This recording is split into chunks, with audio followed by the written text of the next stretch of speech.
ဒီတွဲအားနဲ့ချင်းတဲ့အာယုံကြောတွေကိုဖျက်ဆီးနေတဲ့အတန်တိတ်ယောဂခြေလက်တွေကျင်းနေပြီလားဒါဟာတဲ့အာယုံကြောတွေတင်နေတာဖြစ်နိုင်ပါတယ်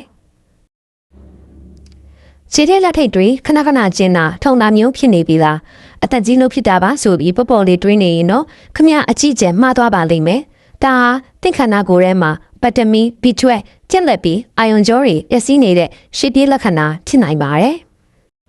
ဘီထွဲမရှိရင်အုံနောက်နဲ့အာယုံကြောရှက်တောင်းဖြစ်သွားမယ်ပတမီဘီထွဲဆိုတာခန္ဓာကိုယ်ရဲ့အရေးကြီးဆုံးနောက်စားတစ်ခုပါသူကအာယုံကြောတွေကိုကာကွယ်ပေးထားတဲ့အကာအကွယ်လာတွေကိုတိစောက်ပေးတာပါခမမှာဘီထွဲအားနဲ့လာပြီးဆိုရင်အဲ့ဒီအကာအကွယ်လာလေးတွေပျက်စီးပြီးအာယုံကြောတွေကနေလက်စီစီတလို့ကျင်တက်တာထုံတော်ရီဖြစ်လာတာပါဒါကမခုပဲထားရင်ခမရဲ့မှတ်ဉာဏ်တွေပါတက်ဆုံးသွားပါလိမ့်မယ်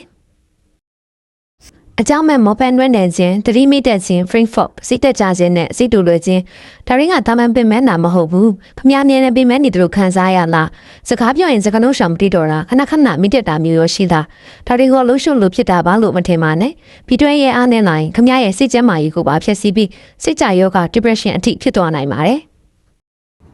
ဘယ်သူတွေပူကြောက်ရမလဲတက်လို့စားသူများအသက်50ကျော်သူများအစာရင်စေးပုံမှန်တောက်သူများဥပမာ Omipra ဆိုဒီလူတွေပိုသိထားပါသူတစ်ဖြင့်အသားမစားရတဲ့သူတွေတက်လို့စားရတဲ့သူတွေမှာဖီတွဲအားနေဖို့အခွင့်အလမ်းအများဆုံးပါနောက်ပြီးအစာရင်စေးတွေကိုဆွဲတောက်နေရတဲ့သူတွေဟာလည်းဖီတွဲကိုခန္ဓာကိုယ်ကစုပ်ယူလို့မရတော့ပဲအာယုံကြောယောဂတွေခံစားရဖို့အနည်းဆက်ဆုံးလူပေးပါပဲ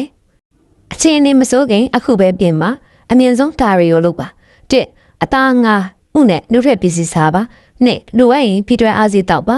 3တွစ်စစ်ကြည့်ပါအမဲသားအသေးဥအမျိုးမျိုးနဲ့နှုတ်ထွက်ပစ္စည်းတွေကိုမြများစားပေးပါခမမှာလက္ခဏာတွေပြနေပြီဆိုရင်တော့ဆရာဝန်နဲ့ပြပြီးတွစ်စစ်ကြည့်ပါဖီတွဲထိုးစေးဒါမှမဟုတ်အားစေးကိုပုံမှန်တောက်သုံးခြင်းကတင့်ရအာယုံကြောတွေကိုပြန်နှရှင်းတတ်လာစေမှာပါခမမှာရောခြေလက်ကျင်တာမိတတာမျိုးဖြစ်နေပြီလားဖြစ်နေရင်တော့မပေါ်ပါနဲ့တော့ဒီဗီဒီယိုလေးကိုတစ်မီတာစုနဲ့တငယ်ချင်းတွေစီ share ပေးပြီးတတိပေးလိုက်ပါသူတို့ရဲ့အာရုံကြောတွေကိုကာကွယ်ဖို့ကတနက်ထဲမှာပဲရှိပါတယ်ဒီလိုကျမရဲ့ဘူးတုကတွေတည်ကျင်နေဆိုကျွန်တော်ကို follow လုပ်ခဲ့ဖို့မမေ့ပါနဲ့အောင်နော်